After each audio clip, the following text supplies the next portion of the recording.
hablaré acerca sobre los asientos contables. Bueno, antes que nada debemos de tener en cuenta qué es un asiento contable. Un asiento contable es una anotación en el libro diario que se conforma por la prioridad de la partida doble, que sirve para registrar un hecho económico que afecta a la empresa y que también representa lo contable.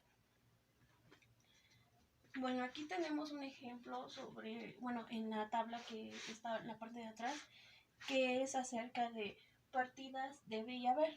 En partidas van las cuentas como banco, cajas, almacén, costo de ventas, documentos por cobrar, documentos por pagar y así. En este caso depende de si la cuenta es la que recibe o es deudora en la columna T. Si la cuenta es entrega o acreedor, se va en la cuenta haber. Un ejemplo sería, por ejemplo, una empresa adquiere un procedimiento de fabricación valorado en 3,000 euros, abonando a través de su cuenta corriente bancaria. Bueno, aquí se dice que la cuenta propiedad industrial, que era en la parte en el ejemplo que había dicho, dice que, es una cuenta deudora porque ha recibido procedimientos de fabricación. Y también está la cuenta banco, que es una institución de crédito en donde pues vas a abonar esa cantidad. Para realizar los procedimientos de los asientos, es necesario primero analizar el hecho económico y seleccionar las cuentas que lo representan. También ver a qué masa patrimonial pertenecen las cuentas que intervienen. También que aplique en los convenios de cargo y abono, es decir,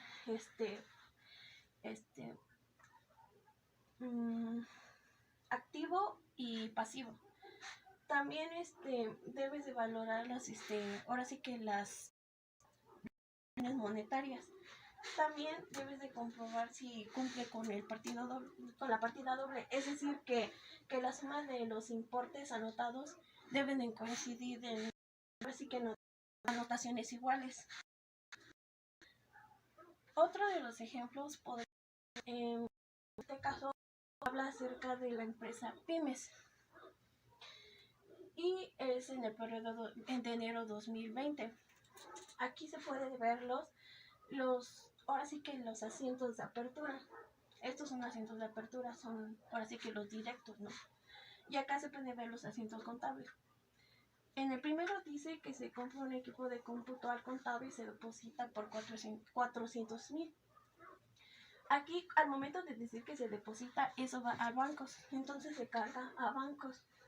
Y como dice que compra equipo de cómputo, se carga a equipo de cómputo. Y eso sería todo. Bueno, yo les hablaré sobre el rayado diario. Primero que nada, tenemos que ver lo que es. Es el libro donde se registran las operaciones breves de la relación final de cada asiento, el movimiento contable de una empresa. ¿Qué es asiento? Consiste en el cargo y el abono de las cuentas. ¿Para qué nos sirve? Es el registro del resultado inventariado por la entidad al inicio de sus operaciones. Se toman los datos para el traslado del libro mayor. Quiere decir que son todas las cuentas que tú vas a hacer en una empresa. ¿Cómo se llena? Primero que nada, tienes que anotar de este lado la fecha. Posteriormente, tienes que anotar el número progresivo de tus operaciones. Esto es para tener un mejor control. Aquí tienes que poner el nombre de la cuenta, del cargo y del abono. Primero que nada aparece lo del parcial, que es la cantidad de la suma del cargo y del abono. De este lado es el deber, que es la cantidad a cargarse de las cuentas, y el haber, que es la cantidad total para abonarse las cuentas. Una vez teniendo esto, tienes que hacer la suma y poner las firmas. En nuestro trabajo aparece nuestro rayado diario así. Anteriormente se mencionan que son 10 cuentas, las cuales ya están trasladadas aquí conforme al llenado que les mencioné. En estos aparecen unas letras que son los que tienen como que un extra en la cuenta y finalmente se ponen las firmas. Aunque aquí no se alcanzan a ver, tienen que ir las firmas de quién lo realizó y quién lo está autorizando. Entonces esto sería lo del rayado diario de nuestra cuenta. Fe de León Cardeña y que voy a hablar sobre esquemas de mayor. ¿Qué es un esquema de mayor?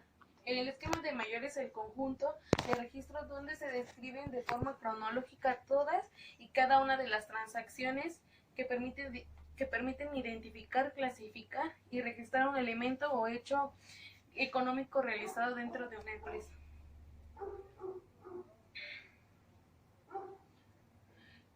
Es de suma importancia que lleve los siguientes datos, que viene siendo el titular o nombre de la cuenta, el debe o débito, que viene siendo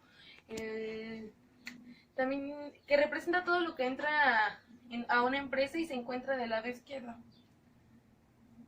En el siguiente tenemos el haber o crédito, que va del lado derecho de la cuenta y representa todo lo que sale de la empresa o bien el motivo de por qué salió algo. El siguiente tenemos el saldo, que es la diferencia entre el debe y el haber. Si la suma de los débitos de una cuenta son mayores que la suma de los créditos, entonces se dice que dicha cuenta tiene un saldo deudor. Como aquí tenemos un ejemplo, el nombre, el título, el debe y el crédito. En el siguiente tenemos las partes del esquema de mayor, que vienen siendo activos, pasivos, capital e ingresos. Los activos representan todos los bienes y derechos que se posee una empresa. En el siguiente, que viene siendo los pasivos, son todas las obligaciones que tiene un negocio o en alguna entidad. El siguiente es la capital, que son las aportaciones de los propios dueños del negocio que hacen los inversores externos o la propia capital ganado. En el siguiente tenemos lo que viene siendo los ingresos, que representan el dinero que entra a una empresa debido a las actividades económicas. Y aquí tenemos un ejemplo que viene siendo el nombre de la cuenta, el debe, el crédito y los activos, gastos, costos, movimiento deudor y saldo débitos, que viene siendo del lado izquierdo, que vienen siendo los activos, y lo que viene siendo también el debe o débito. Del lado derecho tenemos el haber, que viene siendo pasivos, patrimonios, ingresos, movimiento acreedor y los saldos a créditos que se encuentran del lado derecho.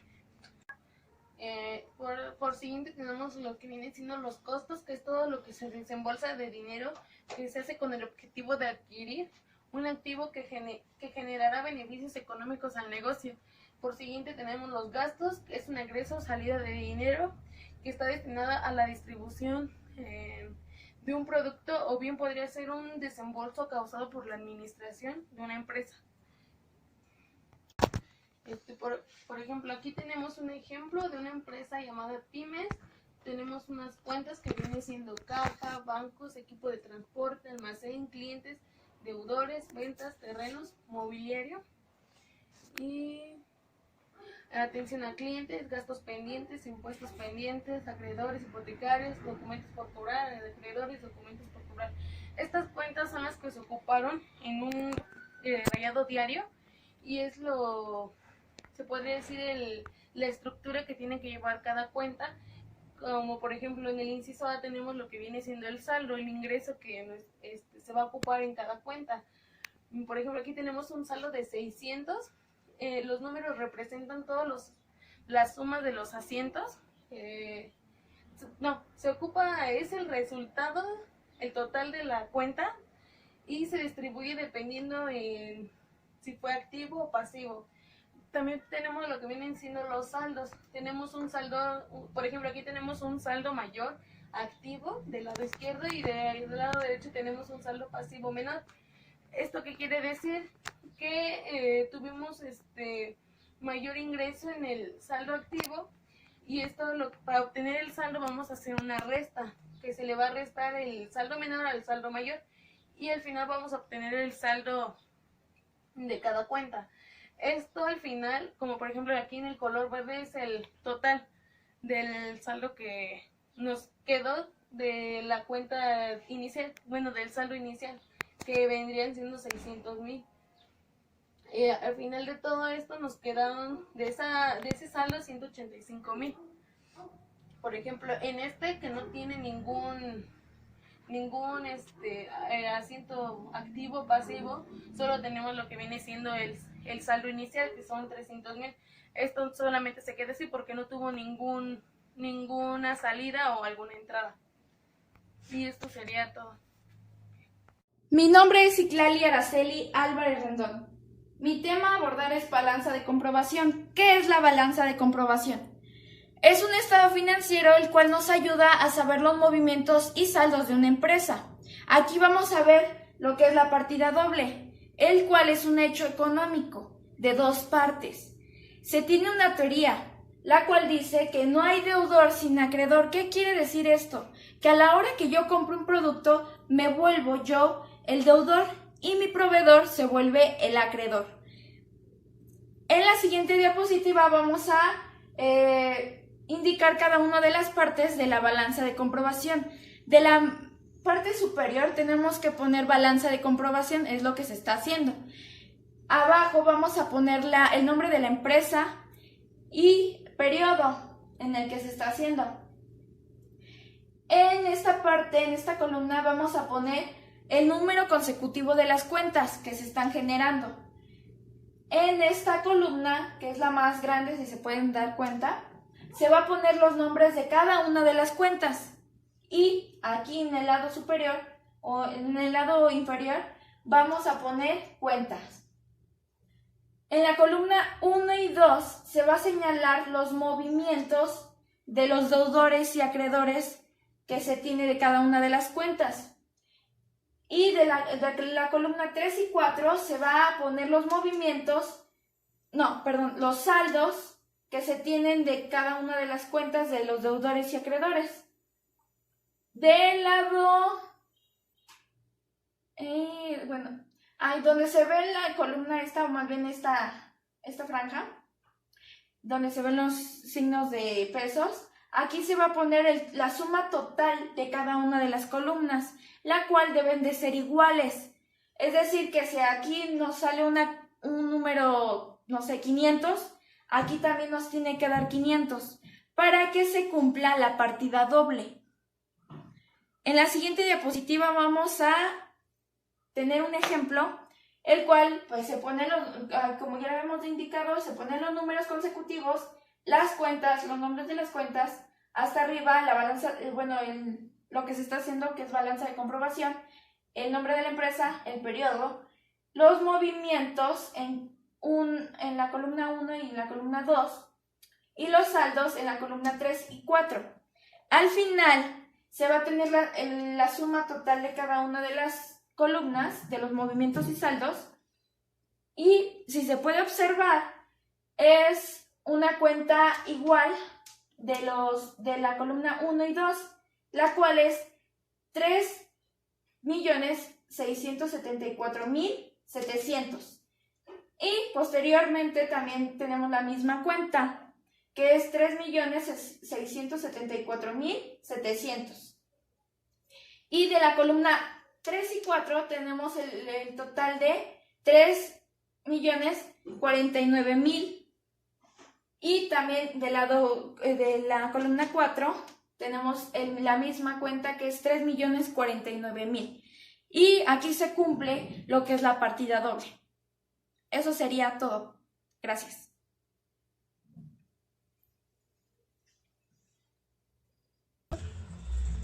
Buenas tardes, a mí me tocó el estado de resultados. Vamos a plantear qué objetivos tiene, sus resultados y nuestra práctica contable cómo quedó.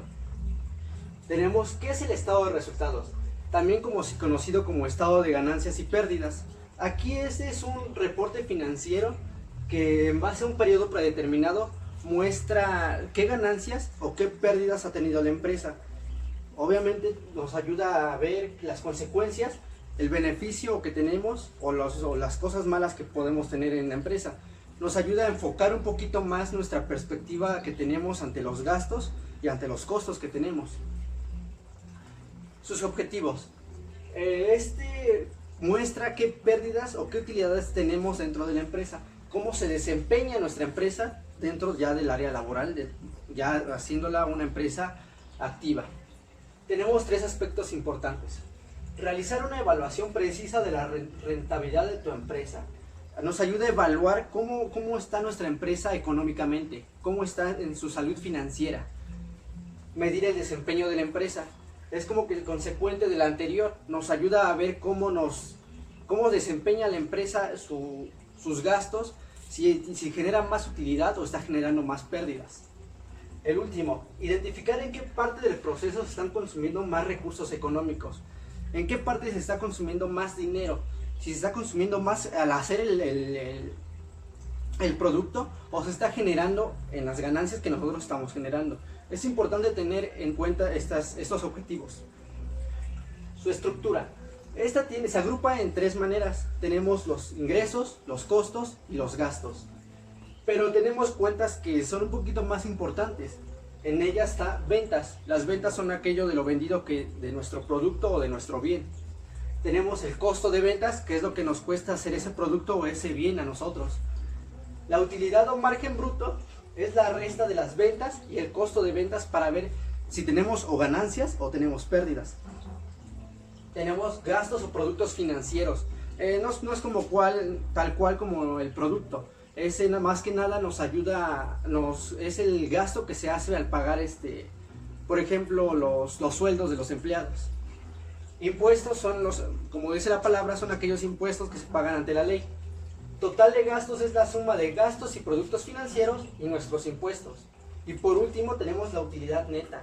La utilidad neta es la suma de nuestro margen bruto y nuestro total de gastos para ver así si hemos generado o hemos disminuido nuestras utilidades.